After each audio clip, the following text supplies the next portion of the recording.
കണി കണ്ട ആളെ തന്നെ എന്നും കണി കാണണം എൻ്റെ മാതാവേ എന്ന് പ്രാർത്ഥിക്കുകയാണ് കേട്ടോ. കാരണം വാച്ചിലും മുള്ളു പോലും ഇത്ര തിരിഞ്ഞിട്ടുണ്ടാവില്ല. രാവിലെ അമ്മാതിരി തിരിയിലായിരുന്നു. കാരണം ഉണ്ട് സൺഡേ പള്ളി പോണ ദിവസങ്ങളിൽ ഇവിടെ ഇതന്നെ തിരിച്ചിൽ എനിക്ക് പതിവാണ് കേട്ടോ. കാരണം എല്ലാവരും കെട്ടി വലിച്ച് പള്ളി പോണ ഒരു കാര്യമായി. പള്ളി പോണവർക്ക് അറിയാമെന്ന് വിചാരിക്കുന്നു. പൂവൊക്കെ ചൂടിയിട്ടിരുന്ന് ചായ കുടിക്കണല്ലേ കൊച്ചു കള്ളി എന്ന് വിചാരിക്കും നിങ്ങൾ.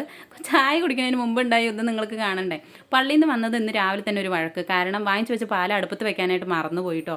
അതിൻ്റെ പേരിൽ ഒരു വഴക്ക് കിട്ടി. അതിൻ്റെ ഒരു സങ്കടം നിങ്ങൾ കാണാൻ പറ്റുന്നുണ്ടാവും മുഖത്ത്. പിന്നെ ഇന്ന് മുട്ടയാണ് മെനുവും തോന്നുന്നുണ്ട്. മുട്ട വാങ്ങിച്ചിട്ട് വന്ന് വെച്ചിട്ടുണ്ട്. അപ്പോൾ രാവിലെ കഴിക്കാനായിട്ട് ഇന്ന് ഇഡ്ഡലിയും വീട്ടിൽ പൊടിച്ച പൊടിയും ചൂടോട് കൂടിയുള്ള സാമ്പാറാണെന്ന് പറയാൻ എനിക്ക് ആഗ്രഹം ഉണ്ടെങ്കിലും പക്ഷേ സാമ്പാറൊക്കെ ചൂടാറിപ്പോയി. കാരണം നേരത്തെ എണീറ്റ് വെച്ചതാണ് കേട്ടോ ഒന്ന്.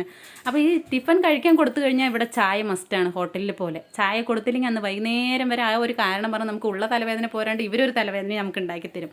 അപ്പോൾ ആ തലവേദന നമുക്ക് വേണ്ടല്ലോ പറഞ്ഞിട്ട് എല്ലാവർക്കും ചായയും കൊടുത്തു കഴിഞ്ഞു.